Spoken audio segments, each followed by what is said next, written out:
Hello, my name is Eric H. Stevens, and my presentation is new to cybersecurity. Well, so am I. You'll notice I crossed out the well because ever since I put in this for this presentation, that's been bugging me. It's just really bad, bad English. I thought about calling them up and being like, "Hey guys, can you update the, my title slide?" And I figured they've got like 100 people out there that are that they're managing, and so they're just going to be like, "What makes you so special?" And I'd just be like, "Well, yeah." Really bad joke, bad pun. I hope they get better from here. Okay, so a couple months ago, I was asked to do a presentation, or asked if I wanted to do a presentation at Hackfort, and I was like, "Guys, I've only been in this job for a couple months. I mean, what am I going to talk about?" But then I realized that one of the biggest things in cybersecurity is, and when I started, everybody was always going, well, how do we get new people interested? A lot of people don't understand what cybersecurity is, and that's when I all of a sudden realized, well, maybe I do have something to say for somebody that, is new to it as well. Okay, so who am I? Many of you may recall I am the world record-breaking hippity hopper. I once broke a world record for hopping a mile on a hippity hop. You may have recalled this from the Boise's annual hippity hop race. We did it for 5 years in a row. No, that's okay. It's kind of like your uncle who really liked his days in football, right? And he just can't get over it. Well, this is mine. It just happens to be an exercise ball with a handle. Okay, who am I round two? I'm a Boise State University graduate. I have a BS in electrical engineering. And I spent 20 years in high-volume manufacturing for semiconductors. I spent basically all 20 years in one of three areas: test engineering, design validation, kind of the same really when you think about it, and then product engineering, which was also kind of the same because I was mostly product engineering, the testing and design validation of stuff. So, oh yeah, so I've worked at, mostly over those 20 years I spent at IBM and Micron. I worked at IBM on Qualcomm and literally the Nintendo, the GameCube.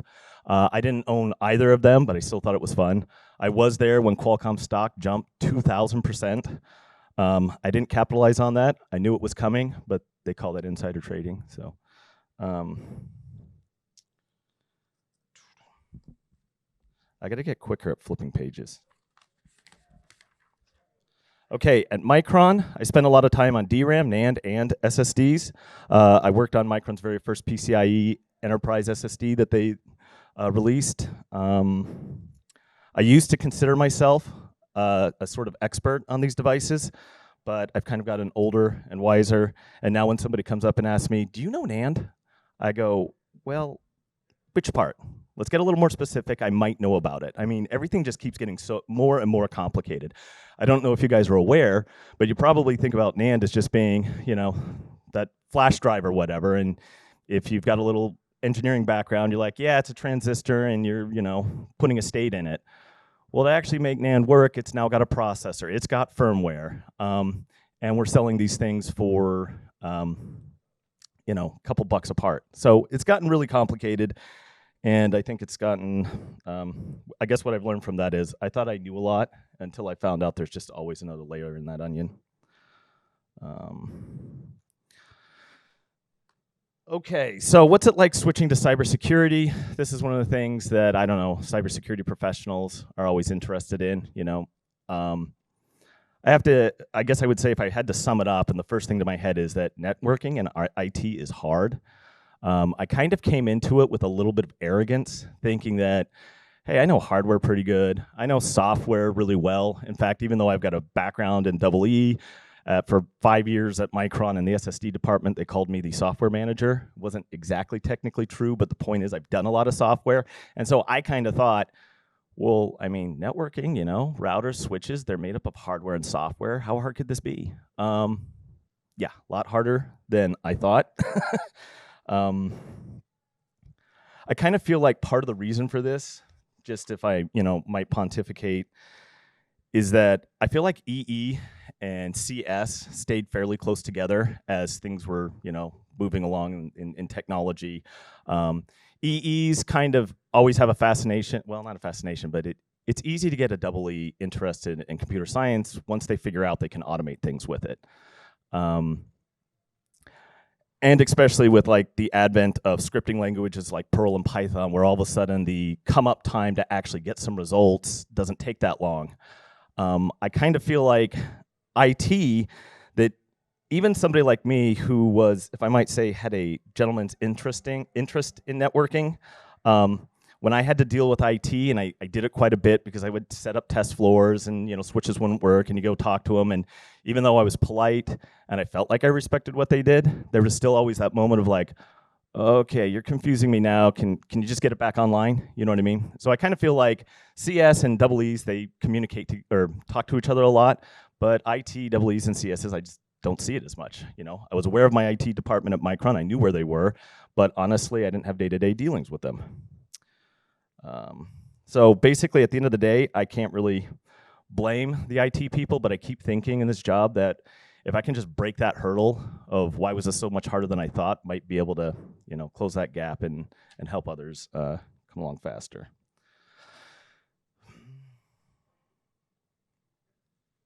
Okay, systems thinking. So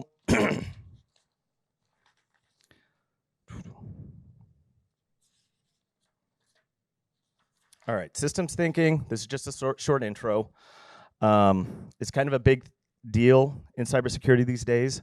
I like to believe that quite a bit of that has to do with Dr. Sing-Ming Liu at Boise State University.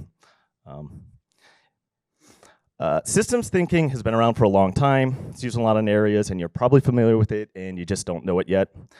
You do it all the time, and you're going to see that this is kind of a common theme in my presentation, is trying to get cybersecurity out to the layman. I feel like you realize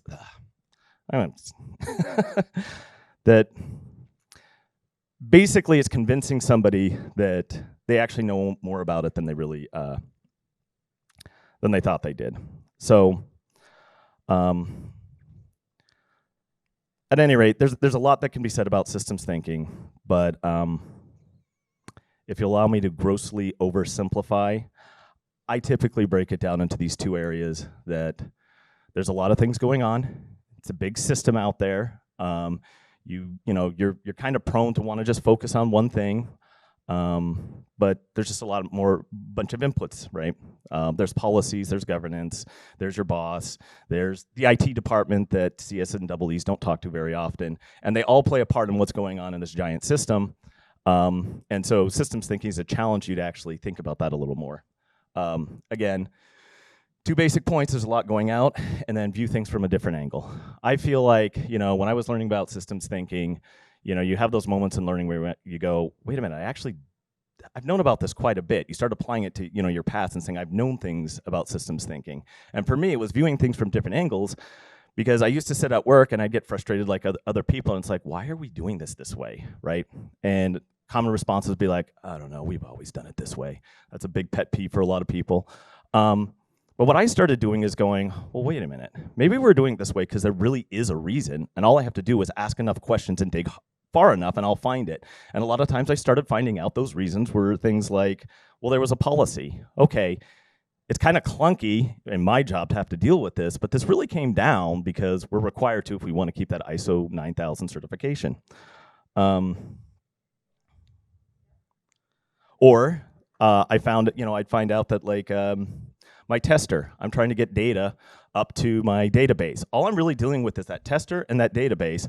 I didn't realize how complicated networking was. So that's why that script in between the two was so crummy. So kind of systems thinking, just kind of look outside yourself and start thinking, okay, what else could be going on here? Kind of reminds me of the G.K. Chesterton concept of the fence, where he says a simpleton will, he's walking out in the woods or up a hill or wherever the heck G.K. Chesterton walked, sees a fence, and somebody who's only doing first order thinking would just be like, why is this fence here? This is annoying, we should take it down. Somebody doing a little second order thinking goes, yeah, but somebody spent a lot of time building this fence, so maybe there's a reason for it, and before we tear it down, we should go looking a little bit further. Again, to me, that's kind of the viewing things from different angles. Okay, what is cybersecurity? What isn't cybersecurity? And I'm not just trying to be funny here. If If you think about it, you're carrying your cell phones everywhere. You're getting money out of a bank with your ID now. You're getting money out of it. Whew. In the old days, you used to go into the bank, right? When you wanted to withdraw money, they'd usually ask for your ID. Do you do that anymore? No, you don't, because you're usually doing it on your phone, or you're going into the bank and they just give it to you. Why? Because they have pictures of you already, right? And those computers need to be secured. So if you kind of start thinking about what is cybersecurity, I would almost challenge you to just think about anything you do in your life and say, how is this associated or connected to tech in some way, right? And then ask yourself, do I want that tech secured? And so I think that's kind of a better way or a better exercise to help somebody who's not familiar with cybersecurity start thinking about it.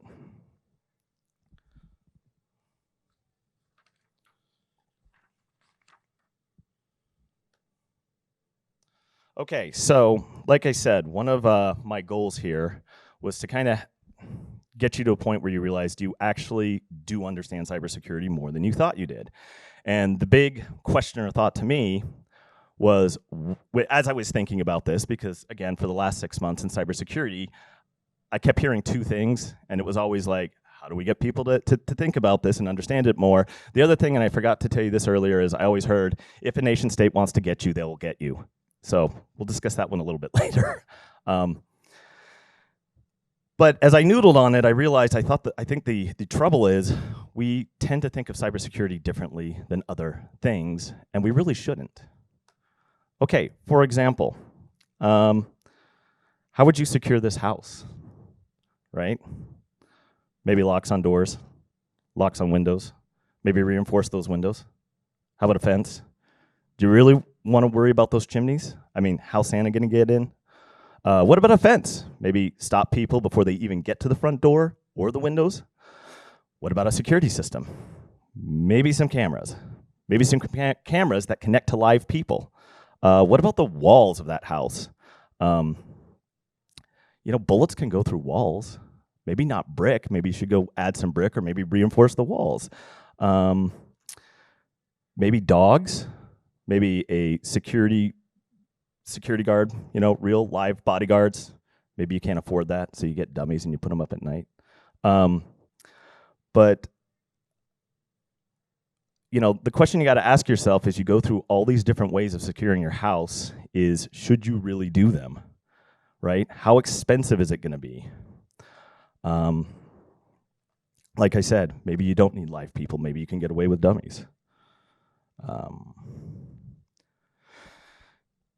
So where I'm really going with this is, once again, we kind of ask ourselves, what is cybersecurity?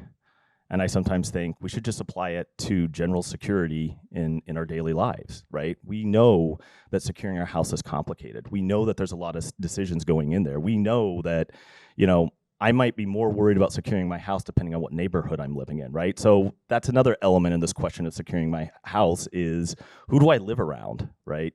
What are their morals? Do I have good stuff, right? Is my stuff even really worth securing? I kind of feel like when you stop and think about securing your house, you realize you do totally get cybersecurity. You can list off a lot of things. You can list off a lot of things that are going to play into it. And you can start knocking down some of these options, like, again, do I really want bodyguards? Is that worth it? Okay, what about this house? So this slide to me is really just about windows. And it's because I kind of find windows funny, and rich people seem to really like them a lot. Because I feel like, once again, we're sitting there going, what's cybersecurity? And I'm kind of like, why are you putting all those windows up? Everybody can see your stuff. Are you just bragging? Is that kind of what is this rich people's conspicuous consumption? Look at all the cool stuff I have. And what's stopping people from taking it? Once again, we went through all the security stuff, but there are some things we may have not considered. For example, a house like this, what if I don't want to spend all that money on the security on the security guards, the cameras, the reinforced windows, right? I mean, I don't know if you've ever priced out bulletproof glass, but it is a lot more expensive than, plate glass. What if we just move the house, right? What if I take this out to the desert, or I put it on the top of a hill, right? Now all of a sudden, I can really save myself a lot of money because, hey, you're not going to be able to find it, right? And when you stop and think about it, right, as you're doing this with a house, and if you're rich enough to have a house with a lot of windows, once again, you realize this is what cybersecurity people do. They're constantly going, well, is it worth it? What's it going to cost, right? Who's trying to attack it? Once again, sometimes when I've seen houses like this, I'm like, again, why are they doing it? How do they secure it? Well, they're living in a neighborhood with very low crime and the police station's like 2 blocks down, right? So once again, as funny as it is, they're not actually securing their house or their stuff. They're letting you do it by your own good morals, and they're letting the taxpayer and the police do it for them. So once again, cybersecurity is not that much different. Okay, let's play a game of, again, with the same house, or not the same house, with the same idea of let's hide a safe in this house, right? Where would you put the safe? You might put it in the attic, but it might be too heavy for that, right? You might put it in the basement, at which point, what things are securing the safe in the basement? I don't know, those giant spiders. Then again, do you really want giant spiders in your basement? Because then you're not going to want to go down there and get the stuff out of your safe, right? But the one place you're probably not going to put it is in front of your sliding glass doors, right? See, once again, you already know this, right? The second you start thinking, okay, how do I secure this safe? You can already go through these games and play these games in your head. But again, we've got a safe. We've figured out some place to put it. And we've got stuff in it. Where are you going to keep that key? Okay, and in my example here, I am saying that there is a key instead of a key lock. But where would you keep the key, right? Are you going to hide it in the attic? Are you going to hide it in the basement with the spiders? Are you going to put it in a book? No, you're going to lose it if you've got a lot of books. But maybe that's why you only have one book, which, by the way, is one book with a key in it safe? No, that's the first place a criminal is going to look when they come into their house. In your house. So where would you put it? What about around your neck? Okay. Is putting a key around, you might be thinking, well, I don't want to lose it. I don't really have a good place to get it that's not convenient. So I'm just going to, I'll carry it with me. I'll put it around my neck. At this point, I will ask for a little audience participation. What's the problem with putting the key around your neck? What are you securing the key and invariably the safe with? Anyone want to take a go? Yourself. Yeah, exactly. It's pretty easy. So, you're using your body. I got to ask you, why would you do that? Well, again, that's an easy question for you to answer. Why would I do that? I was like, well, before COVID and we were all doing social distancing, we used to talk about a thing called the social bubble. It's like most people don't like to get that close to people. You're like, nobody's going to get this close, right? They're not even going to know I'm carrying it. I mean, unless you're carrying it like her, but I don't really recommend that. You're also securing it with your body, the good graces of other people, right? They might probably have to hurt me. Well, some of us have a thing called empathy, and it's like, man, that'd make us feel bad if we actually hurt you. Not only that, if I actually hurt you and draw blood, we're now talking about aggravated assault. There's jail time. Oh, man, so even if I don't have good morals and I don't have empathy, another thing that's preventing me from taking that key from you is basically society, right? And some of the rules and the security mechanisms they've set up. Okay, so we've secured this key with our body. We've talked about some of the things that are preventing people from trying to take this key from me. What are some other, things or connections that play into this scenario, right? That play into somebody wanting to take this key from me? It's probably what I have in that safe, right? So maybe $10,000, maybe $100,000, maybe $1 million. Second I have something really valuable in that safe, suddenly my body's not protecting me so well, and people might actually want to get it. There's another question that comes up. Who cares if you have $1 million in that safe if you didn't tell anyone? Did you tell someone? By the way, if you did tell someone, now what are you going to do? Are you going to move the safe? You're going to get a new safe, maybe a new key? People already know you're carrying the key around your neck because you told them. What's your new plan? Once again, cybersecurity professionals also go through these same scenarios, right? You plan for, wait, if I get hacked, what am I going to do? Where am I going to move things? Once again, it gets back to this thing that you already know a lot more about security and cybersecurity than you thought. Just to escalate things a little bit. So you're still probably thinking $1 million, nobody's going to really get into that safe. What if you had nuclear launch codes in there? Now what? Now suddenly I guarantee you that thing about if a nation state wants to get you, they're going to get you. Yeah, they might want to get you, and they really don't care about your body, and they'll probably get away with it.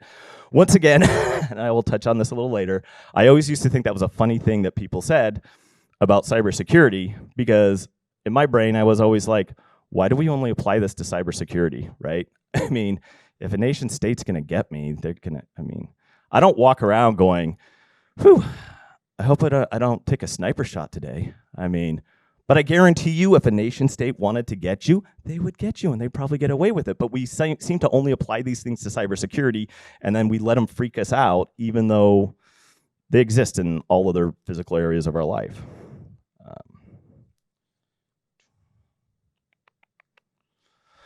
Okay, the other thing, and like I said, for me, thinking about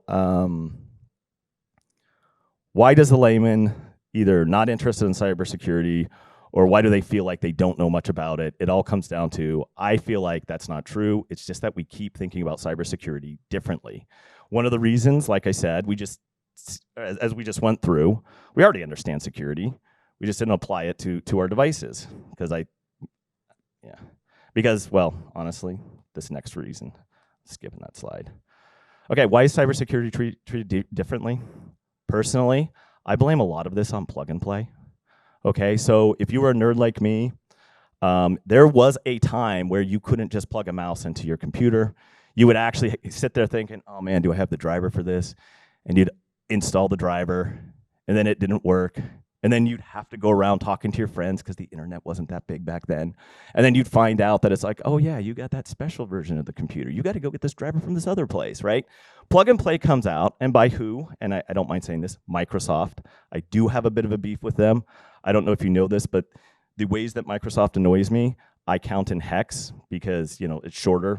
Okay, you can tell who the nerds in this room are. But I really do think that the concept of plug and play was kind of disastrous for society's thinking, right? It kind of trained us to go, my technology should just work. I don't have to worry about security. Heck, I don't even have to worry how it works. It's just plug and play. And Microsoft did that. I actually have a note on that. It was Las Vegas, 1999, technology trade show. What good comes out of Las Vegas? And by the way, they always say what happens in Vegas stays in Vegas? Yeah, not really. Plug and play went everywhere. Okay, what other things?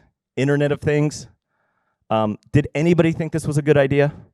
I kid you not. I remember the day I was sitting at work and somebody stops by and is like, hey, have you heard about this Internet of Things? And I'm like, no, dude, I'm working on SSDs. I don't really care. Okay, let's pull it up. And I was like, you got to be kidding me. This will never catch on. This is so insecure. Like, who would do this? I'm creeped out by Alexa.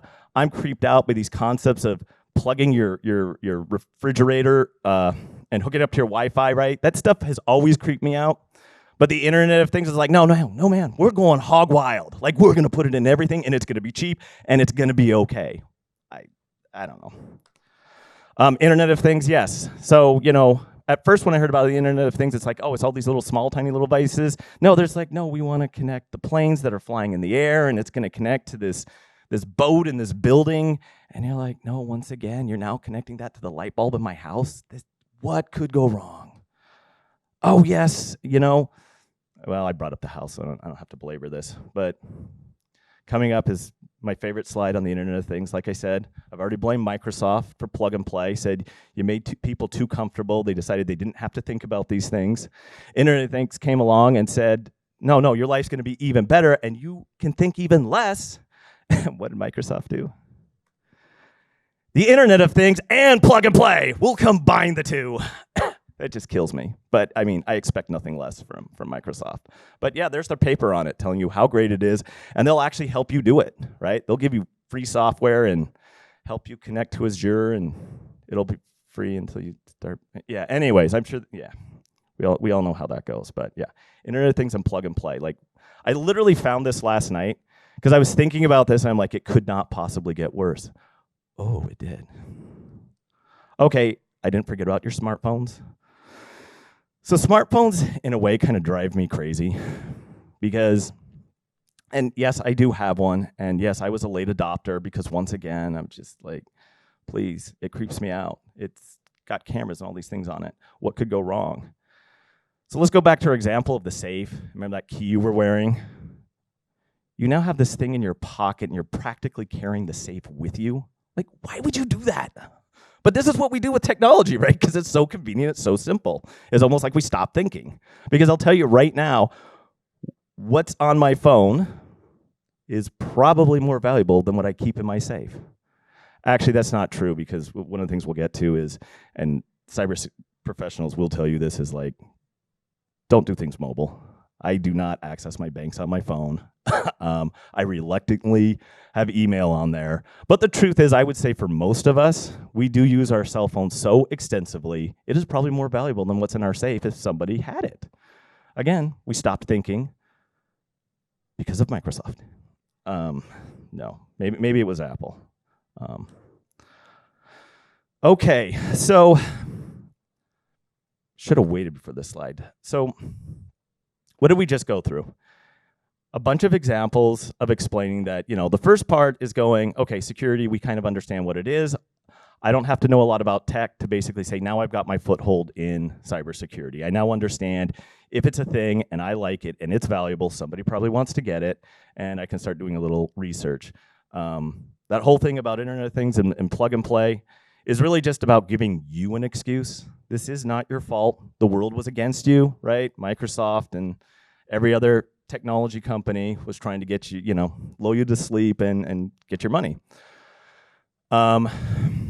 But if you go back to the original intro I wrote for this speech, which has changed a lot since that couple months, one of the things I was going to, promise to bring up was BKMs, because when I started in cybersecurity, I just kept hearing people say they hate BKMs.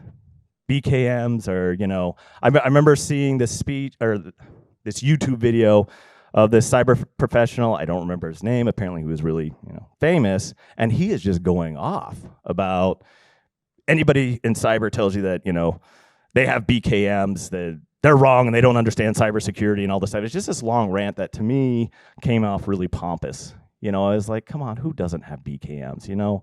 I worked in high volume manufacturing semiconductor. I can usually condense things down to like, okay, what's a tester? A tester's like a robot. A tester applies voltages and we just make sure the thing does what it's supposed to do, right? Because I feel like getting the average person to care about cybersecurity, things like just going off about how there are no BKMs is kind of off-putting. But if we go back to this presentation where we talked about systems thinking, this annoyed me. So what did I do? I said, well, all these people can't be stupid. In fact, I've heard people I respect say, yeah, there are no BKMs. I just had to think about it. Put yourself in a different position, right? And in that different position, it's kind of like, I think the root of the problem is that there's a lot of cybersecurity firms out there that will tell you they will secure you completely. It's really easy to find. You just go Google cybersecurity, and there will be all these places trying to tell you, hey, if you give us money, we're going to make sure you're secure and we got the best thing in the world. And that's what I think cybersecurity professionals, why they don't like the concept of BKMs, because they get abused to lull you into thinking it's that simple. Are there best known methods? Yes, there are best known methods. We know about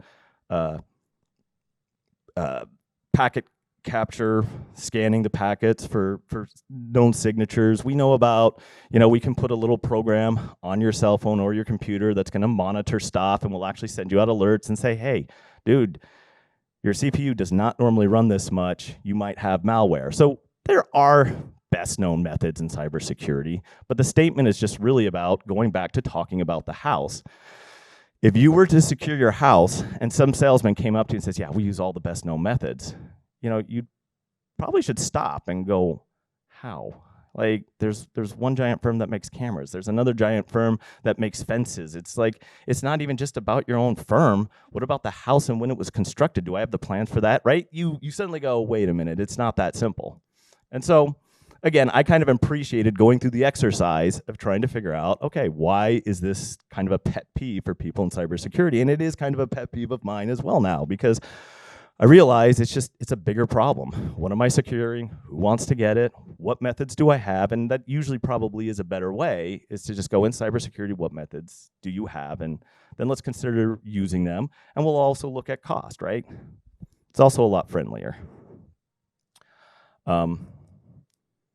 Yeah, so I thought it was funny when I was organizing this presentation, because like part of my big things were supposed to be about the, BKM or not to BKM, and the whole nation state thing.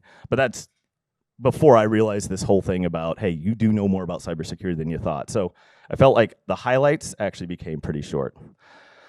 Oh, and yeah, had that right there on the slide, best known practices. They're good practices that help me do useful things, or are they practices that help me look like I am doing something useful?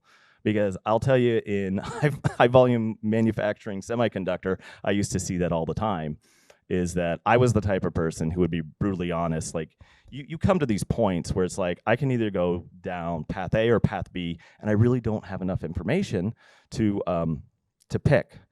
I call that a guess. And my bosses hated when I would say it. I was like, okay, so you want me to guess?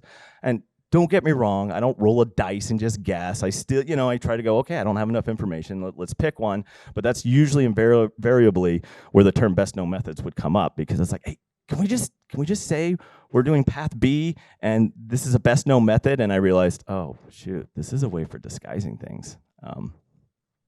So yeah, I should have been more sympathetic when I heard cybersecurity professionals say it, because I looked back and I also realized, oh yeah, that used to annoy me too. Like we use BKMs to cover up for lack of knowledge and being honest. Okay, if they want to, a nation state will be able to hack you. And I mean, this may not have been your experience. A lot, again, I'm new to cybersecurity, so a lot of this stuff is just my own experiential experience. So yeah, double that word up. But I used to hear this a lot, and it's almost like it would always come up in any kind of long form seminar or something. And I just thought it was funny, because what do you really hear when somebody says if they want to get you, or if a nation state wants to get you, they're going to get you? You typically hear if nation state will and hack you, right? It's pretty scary. And at that moment, really, that word if is the only thing that's giving you any sense of protection, right? You're going, yeah, you're right. My if is if's going to save me. They're not going to want my stuff. But I do feel like it's a little bit problematic, in the sense that I think a lot of people, they start thinking, yeah, I've heard about it, I should be a little more cyber secure, but then they hear statements like that, and it's kind of like, what's the point? But this is where I call upon my my statements from earlier. Why are we always applying certain things to cybersecurity that we don't apply to other things, right? The thing about the sniper, again, you're never walking down the street going, if a nation state wanted to kidnap me, they're going to kidnap me. So I kind of think it's funny that even though that statement's true, and especially have something valuable, there's an existential reality to it. The point is, this statement that if a nation state wants to get you, they'll get you, really shouldn't scare us in cybersecurity. We should be going, hey, exactly, it's the same thing that is existing all the time. Okay.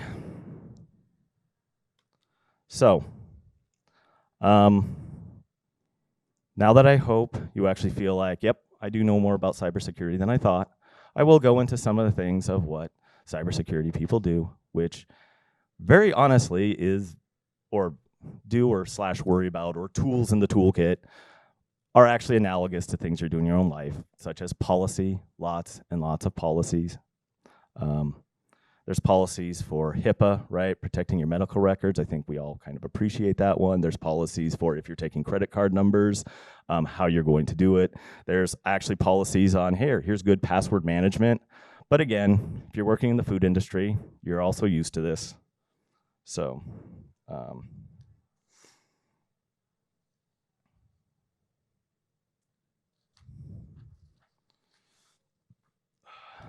another thing I enjoy, passwords, security through obscurity. This is another thing I used to hear all the time is like, there's no security through obscurity. I'm like, what do you call a password? I mean, I'm trying to make it obscure. On purpose. But I have an interesting relationship with passwords because at the, I guess, as the Cyberdome lead engineer, one day I was sitting down having to manage a bunch of passwords. And I was like, yeah, I really need to have a policy for this, and what should it be? And all of a sudden I realized, once again, this whole systems thinking thing, there's no one-size-fits-all answer. There's actually different angles of why I would want to use different password protocols or procedures over others. For example, Password Generator Plus, I've actually, there's a whole bunch of these out there. I do enjoy using a program like this if I have to crank out like 20 passwords for someone. What I don't like about passwords like this is they're very hard to remember and they're very hard to type. I mean, you screw them up all the time. You find yourself with one monitor with the password up there, you're typing over here and you keep glancing back. Wait, was I at an M or a 3 or wait, they're difficult, but honestly, if you have to crank out a bunch of passwords, you need something like this, or something like this is useful. I don't know if anybody noticed on my image here, though. I get a kick out of this generate super strong passwords right there at the bottom, right? We're already using the Password Generator Plus, but by the way, generate super strong passwords. I wonder what those look like. And, yeah, it's an advertisement. Does anybody trust that link? I hope not. That should raise a red flag right there. But what's the point? I did realize that as I was setting policy that I didn't need to allow for something like this in the sense of, hey, make sure you're using uppercase, lowercase, and special characters and whatnot. Passphrases. So I've heard this a lot, and passphrases to me kind of crack me up, and this is how they crack me up, because this is the one that always comes to mind as I just sit there and I think of Samuel L. Jackson quoting the Bible, right? It makes a pretty good passphrase. The path of the righteous man is beset on all sides by the iniquities of the selfish and the tyranny of evil men. I mean, if you can memorize this quote, you can easily get at least 6, 7 passwords out of it. And it also lets you double up because your quote is based on the Bible and Samuel L. Jackson. So it's nice. There's another quote that also cracks me up. Again, when I think of passphrases, because like I said, the thing is that I'm not exactly a fan of passphrases because I feel like typically, if you know me well enough, you can actually start guessing where I'm going to go. And if you know I'm a nerd, you know I'm going to go to the C-beam speech. I've seen things you people wouldn't believe. Attacked ships on fire off the shoulder of Orion. Once again, there's at least 6 or 7 good passwords in here if you memorize this. And if you're me and I actually did this, I would probably be typing my password and giggling. There's another password technique that I like, and this one I actually use quite a bit. It's the memory mansion or the mind palace. You probably saw this on Sherlock Holmes with Benjamin Cumberbatch. I don't know if you guys have ever looked into this, but this is a real thing. Your memories are basically made of triggers.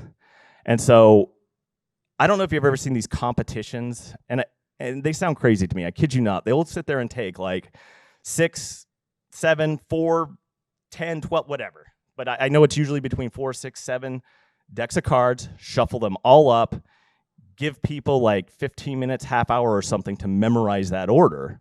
And so I was reading an article about this thinking, wow, that's crazy. You must be like a mutant or something. And the guy said, no, actually, the guy writing the article says, actually, there's a technique, and it's called building this memory mansion. And he said the trick to a memory mansion is just telling a story. So what you're trying to do in a very short period of time is make multiple triggers to the same thing, right? I mean, it's the same concept of learning rote, or why we say, hey, I learn better when I'm doing things. It's because as you're doing things, you are building up more triggers for that memory, right? So the memory mansion or memory palace is really just about building multiple triggers quickly. And the guy said he found that building crazy stories that sort of connect but don't make a lot of sense, right? Because that's another thing. We remember oddities. Your brain is basically designed to throw out things that it's done a million times or seen a million times. So when you're building a memory palace, you actually purposely want it to be crazy. And so these are some examples of the type of passwords that I will create. No, I'm not using any of them right now, so take a picture, try to hack me, it won't work. Cannibals cry at Christmas 100%. Again, makes me kind of giggle. It's like, do they? Why do they cry at Christmas? I don't understand, but apparently it happens 100% of the time. Eating pumpkins drives trains at 12. Whew, really glad I eat my pumpkins at 8 because I really wouldn't want to be driving trains at midnight. Spritz dunks coffee at 6 p.m. This is actually a real world example where I had a teachable moment where I found out one of my friend's passwords, and it was one of those really, really, bad ones, just the name of your cat and a number. So I gave her this example because I go, Spritz dunks coffee at 6 p.m. What's nice about this is, again, you can build that weird memory map. Is this like, why is my cat dunking coffee? Everybody knows you dunk donuts, you silly cat, and you don't drink coffee at 6 p.m., right? You build up that little story, and you could do these quickly. You'll actually find that passwords like this are much easier to remember, and you can use them for a long time. And they also meet other good practices of passwords is they're very long. I don't know if you've heard about these things called hashcats. People like to brag about them, where they can go through billions of combinations of passwords in just a couple of seconds. The longer it is, the harder it is to randomly do that. Hashcats are getting smarter, and they're using whole words. But again, which is also why I was seeing these passwords, I like to not go crazy, because once I go crazy, with uppercase, lowercase, or changing too many letters, that now becomes hard to, I wonder if I can go up. Oh, not well. It becomes hard to remember. But if I just, right, cannibals, I just changed the C to a K. Boom, I can remember that pretty easy. Christmas instead of Christmas. Made 2 changes, I can remember that password for a long time. And it really is quite secure. So I call that the memory mansion.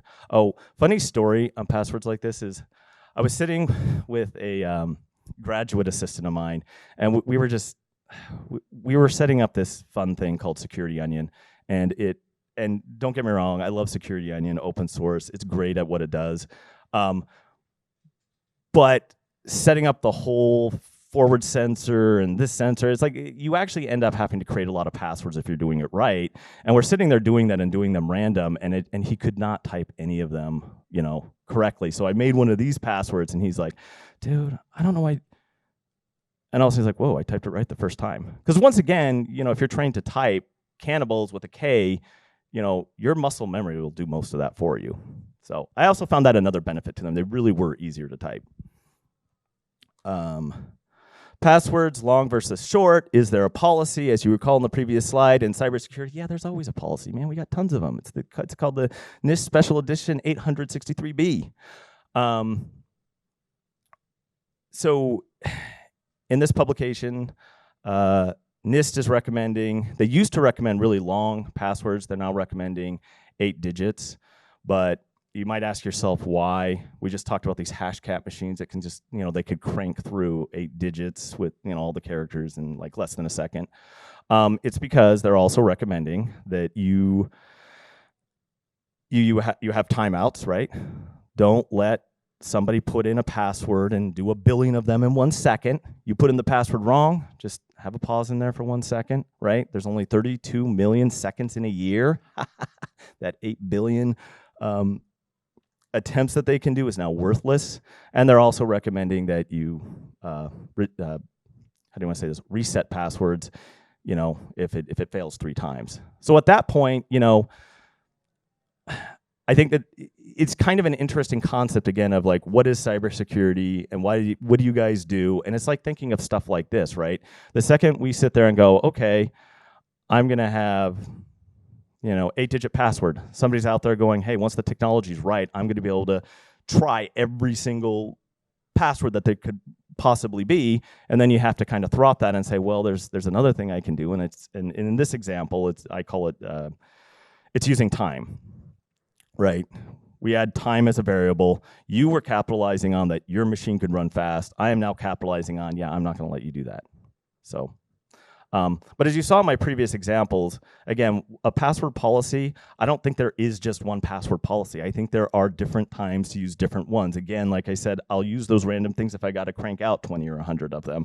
But I'll flip over to using that memory map thing if it's a password that ends up getting used as kind of a common password. Why? Because it's easier for the people, the 3 or 4 or 5 people using it. Oh, yeah, this is fun. So, yeah, we are talking about things cybersecurity professionals do, because we've, now realized that we actually do understand it better than we thought. Cybersecurity has a lot in common with disaster relief. And I'll just tell you, when I learned this for the first time, this was the moment when I went, oh, boy, I don't know if I want to do this. Because disaster relief it's hard, right? I mean,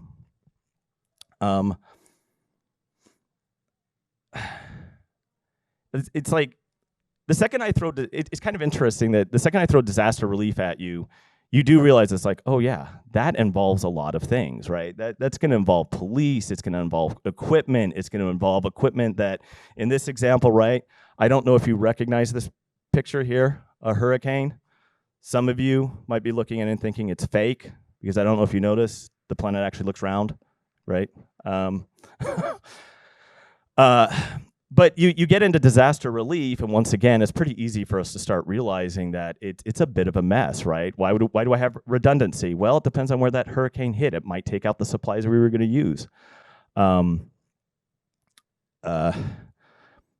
Disaster relief, we also start thinking about things of like, once again, I got to have redundancy because it might get taken out, but I need to put that redundancy in 2 different places, right? We're doing that in cybersecurity. AWS makes it easy for you. With the click of a button, you can literally say, I want all of these files replicated across these 2 places, and they can be anywhere from across the country to across the world. But again, it relates to disaster relief. And so, again, what is cybersecurity?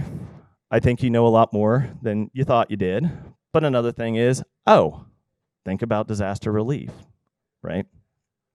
How does that apply to my tech? Plan for failure. This is really tough, in my opinion. It's the when I started and I heard about this, where people just go, no, you need to realize you're going to get hacked, and I was like, come on, that sounds like giving up, man. And for cybersecurity professionals, right, we should be able to keep it perfect. Again, we went through the house example, and we realized that there's no way you're going to keep your house perfectly secure. But again, there's no way you're going to keep your network and your tech perfectly secure.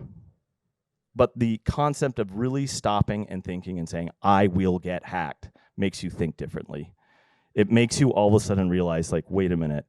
If I do get hacked, what am I going to do? What got stolen? Who do I need to tell? Do I need to go public? Do I have a policy that says I have to go public or tell a certain agency? I really feel like something that I at first kind of, shrugged off, really sunk in, that planning for failure is incredibly important.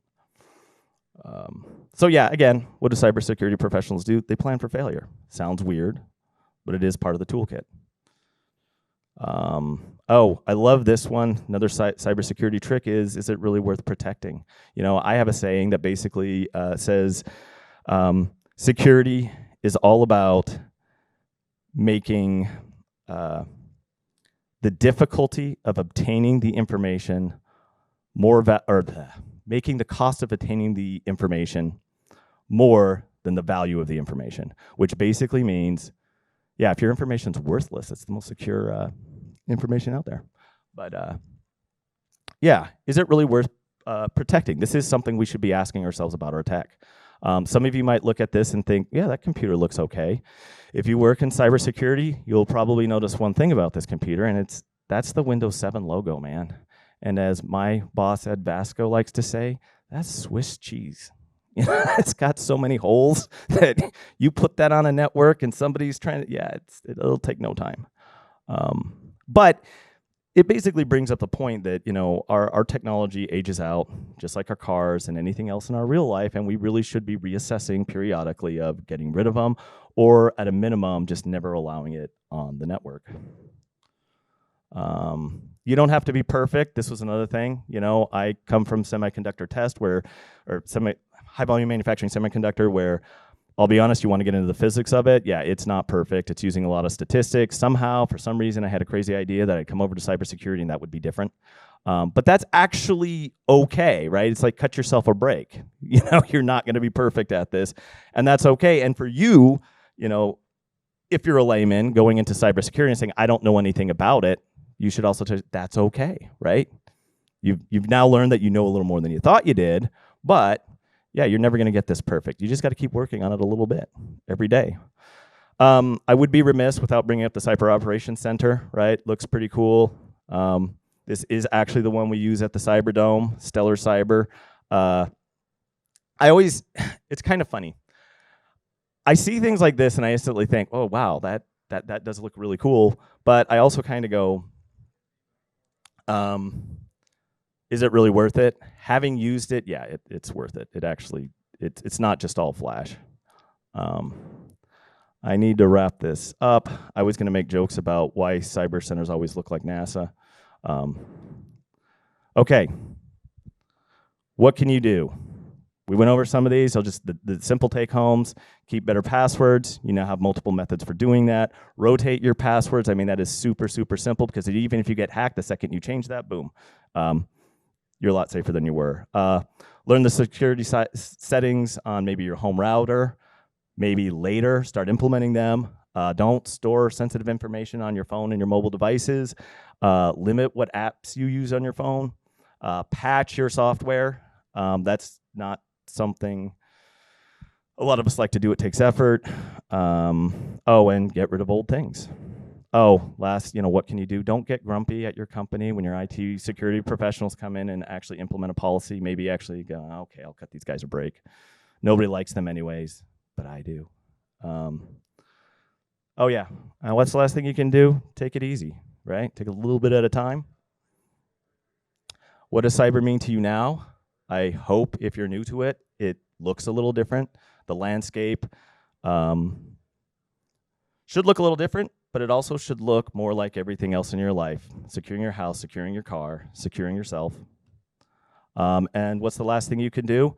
At BSU, we keep saying cyber for everyone. We want to make cyber for everyone. So if you're working in a different industry, just go to work, spend a little time, think about it, and then get back to us, right? Because we want to hear these stories of whether how we can help you or whether you had a genius idea of what cyber means to a mechanical engineer, an architect, or whatnot. Thank you very much. I don't think I have time for questions, but I just always like having a question slide because that's the way I was raised.